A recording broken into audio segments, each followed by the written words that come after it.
पूरे देश में होली की धूम है, मगर बहुत कम लोगों को पता है कि होलिका बिहार में जली थी।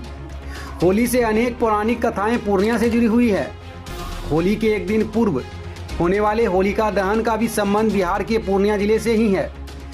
वास्तव में होलिका दहन बुराई पर अच्छाई की जीत को दर्शाता है। बताया जाता है कि असुरराज हिरण्यकश्यप की बहन होलिका का दहन पूर्णिया में हुआ था। तभी से प्रतिवर्ष होलिका दहन की परंपरा चल पड़ी है। जिले के बनमनखी प्रखंड के सिकलीगढ़ में वह स्थान है जहां विष्णु के प्रिय भक्त प्रहलाद को होलिका अपनी गोद में लेकर आग में बैठी थी।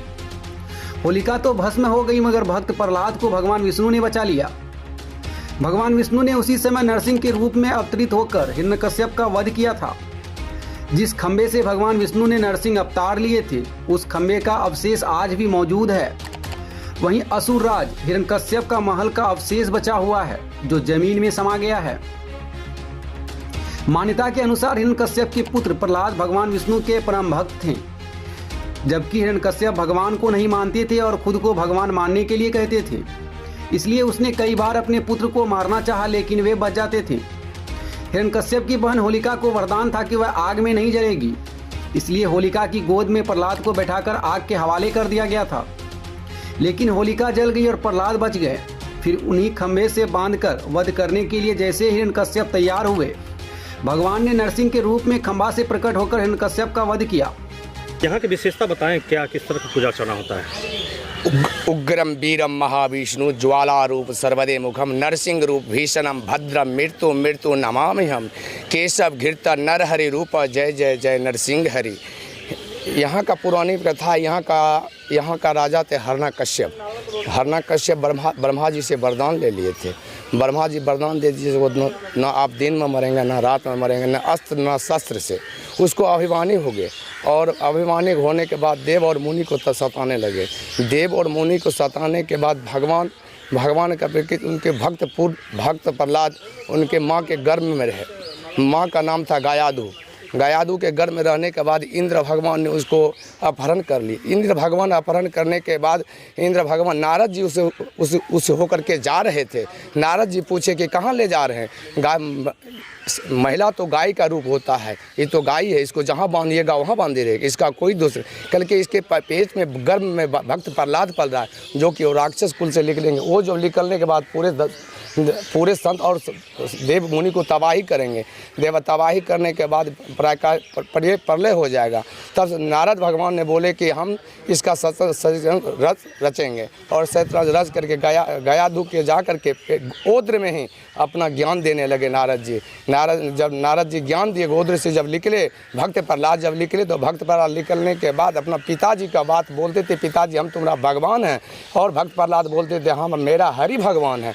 वो हरि में लीन हो गए। हरि में लीन होने के बाद उसके पिताजी बहुत तरह से तबाही किए, उसको मारने का कोशिश किए, फिर भी नहीं मरा। पहाड़ के नीचे फेंकाए, फिर भी नहीं मरे। फिर भी जब उसका दीदी थी होलिका, जो होलिका की ब्रह्मा जी का वरदान था कि नागनी में मरेंगे, और भक्त प्रहलाद को अग्नि समाधि ले ली। अग्नि समाधि लेने के बाद अग्नि में भक्त प्रहलाद बच गए और होलिका जल के राख हो गई। उसी दिन से धारा सिकलीगढ़ धारा में वही राख से उत्सव मनाई जाती है। ये विशेष खम इसी कम में भक्त प्रहलाद को बांधे गए थे और बोले थे भक्त प्रहलाद को हिरण्यकश्यप की बता तुम्हारा भगवान कहाँ है? और भक्त प्रहलाद बोले थे कि मेरे भगवान एक खम में हैं, खरे खम में। बोला यही खम फाड़ के भगवान नरसिंह रूप अवतार लिए, जो हिरण्यकश्यप का वध किए। जय श्री हरिनारायण। इस खंबे के बारे में बताया जाता है कि धीरे धीरे ये बढ़ता है, धीरे धीरे मोटाईपन होते हुए जा रहा है, अपने विकसित होते जा रहा है। इसका नीचे धरातल कितना अस्थायी है ये हमको पता, हम लोग को भी पता है। अच्छा, पुराने ज़माने में यहाँ महल भी हुआ करता था? हम महल भी है, भक्त प्रहलाद का महल है, जो कि पीछे में उस साइड में वृक्ष लगा हुआ, और भक्त प्रहलाद के छत पे वृक्ष है, जो कि एक तो थोड़ा सा साइड से छिद्र है मेन गेट के सामने। वो गेट अभी प्रेजेंट है। क्या परिचय हुआ आपका? मेरा नाम अमोल कुमार झा हुआ। हम भक्त प्रहलाद यहाँ का स्थानीय पंडित जी। होली के मौके पर यहाँ राजकीय समारोह के रूप में विशाल होलिका दहन समारोह का आयोजन किया जाता है। साथ ही कई तरह के रंगारंग कार्यक्रम का आयोजन किया जाता है। हाँ सर, ये सब मनाया जा रहा है, इसके लिए सरकार की तरफ से क्या गाइडलाइंस, कितना का फंड मिला? जैसा कि जो होलिका महोत्सव एक राजकीय महोत्सव के रूप में घोषित किया गया है, और हमारे मैथोलॉजी में माना गया है कि जो हिरण्यकश्यप का जो ये था इस पहले यहीं पे पहली बार जो प्रहलाद का होलिका के साथ ये दहन हुआ था, उसी के रूप में हम लोग होलिका दहन यहाँ हर एक साल मनाया जाता है। इसके लिए राज्य सरकार के द्वारा जो 15 लाख का जो राशि प्राप्त का लेटर आया है, उसके स्तर पर हम लोग जो यहाँ एक दिन का कार्यक्रम होता है, जिसमें मुख्य रूप से हम लोग जो एक होलिका दहन का पुतला जो बड़ा सा बनता है, वो शाम को हम लोग करीब 6 बजे से लेकर इसका दहन होता है। और हम लोग इसका कुछ जो कलाकार लोग रहते हैं, उसका सांस्कृतिक कार्यक्रम किया जाता है और हम लोग ने उसके लिए मंदिर परिसर को सजाया जाता है। और जो विधि व्यवस्था है, उसके लिए हम लोग ने जिला से फोर्स का डिमांड कर दिया, जो हर एक साल भी भेजा भी जाता है और स्थानीय वॉलंटियर रहते हैं। इसका मंदिर का साफ सुथरा उस दिन सजाया जाता है, अच्छे से पूजा किया जाता है और वहाँ के हम लोग ने सारे मजिस्ट्रेट पुलिस फोर्स का प्रतिनिधित्व कर दिए। उम्मीद है कि अच्छी तरह से हम लोग का होलिका ये सर पौराणिक बहुत महत्व है, क्या प्रशासन के सरकार की तरफ से जो है इसको पर्यटन स्थल घोषित करने के लिए कुछ ऐसा निर्देश वगैरह कुछ है? अभी तो तत्काल जैसा मेरा जानकारी है, अभी तक तो कोई इस तरह का लेटर अभी नहीं आया है, लेकिन उम्मीद करते हैं कि हम लोग प्रयास हम लोग करेंगे घोषित करवाने। ब्रिटेन से प्रकाशित पत्र quick pages the friendship encyclopedia में भी इस स्तंभ की चर्चा की गई है। 1911 में प्रकाशित गेजेटियर में ओमेली ने भी इसकी चर्चा करते हुए इसे मणिक खम्भ कहा है, जिसका उल्लेख पुरातात्विक महत्व वाले ग्रंथों में भी है। मगर अफसोस की बात यह है कि इतना पौराणिक, ऐतिहासिक और धार्मिक महत्व के बावजूद इस क्षेत्र का विकास पर्यटन स्थल के रूप में नहीं हो पाया है।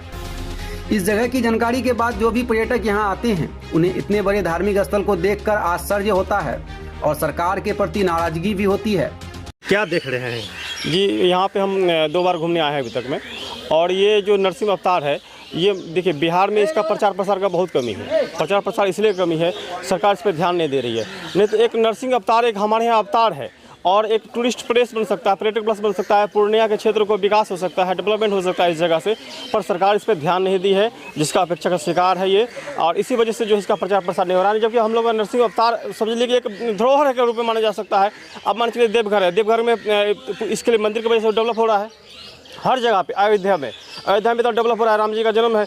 इसी तरह से जो है यहाँ पे नरसिंह अवतार है, एक विष्णु जी का अवतार माना जाता है नरसिंह अवतार, और नरसिंह अवतार जो जन्म लिया है यहाँ पे, और इसको सरकार अगर डेवलपमेंट करना चाहे तो पर्यटक रूप में विकसित, हाँ पर्यटक रूप में विकसित करना चाहे तो जी बहुत आय हो सकता है, इस जगह का भाग बदल सकता है। क्या परिचय हुआ? जी, मेरा नाम मनोज कुमार यादव हुआ, हम किशनगंज से घूमने के लिए आए हुए। बिहार के पूर्णिया जिला मुख्यालय से करीब 32 किलोमीटर की दूरी पर NH 107 के किनारे बनमनखी अनुमंडल के धरारा स्थित सिकलीगढ़ में नरसिंह अवतार स्थल मौजूद है। यहाँ पर एक निश्चित कोण पर झुका हुआ खंभा भी है। स्तंभ का अधिकांश भाग जमीन के अंदर घुसा हुआ है और इसकी लंबाई तकरीबन 1411 इंच है। मिली जानकारी के अनुसार प्रहलाद स्तंभ के पास की गई खुदाई में पुरातात्विक महत्व के सिक्के प्राप्त हुए थे, जिसके बाद से ही स्थानीय प्रशासन ने इसके आसपास खुदाई पर रोक लगा रखी है। हालांकि इसके बाद से यहाँ भव्य मंदिर का निर्माण हो चुका है। धरारा के नरसिंह अवतार स्थलीय की जानकारी भले ही भारतीय पुरातत्व सर्वेक्षण विभाग के पास ना हो, लेकिन इसका उल्लेख ब्रिटेन से प्रकाशित होने वाले quick pages the friendship in encyclopedia में भी इस बाबत खबर प्रकाशित हो चुकी है। जानकारों की माने तो अंग्रेजों ने अपने समय में इस खंभे को हाथियों से खिंचवाने की कोशिश की थी, परंतु यहाँ खंभा जमीन से नहीं निकल पाया और एक निश्चित कोण पर झुक गया। वहीं स्थानीय नागरिक अपने इस धरोहर पर गर्व करते हैं और किसी तरह इस धरोहर को बचाने में लगे हुए हैं। विशेषता के बारे में बताएं और किस तरह का पर्व यहाँ मनाया जाता है? यहाँ पे प्रत्येक साल होलिका दहन मनाया जाता है। यहाँ पर जो है प्रत्येक वर्ष के भांति इस वर्ष भी बहुत पहले माना जा रहा है कि हिरण्यकश्यप का यहाँ पे जन्म हुआ था, उसका अंत यहीं पे हुआ। नरसिंह भगवान अवतरित हुए थे। उसी दिन से यहाँ पे कुछ साधु महात्मा भी पहले यहाँ रहते थे। जो आप देख रहे हैं यहाँ पे पहले का है मकान है, बना हुआ है।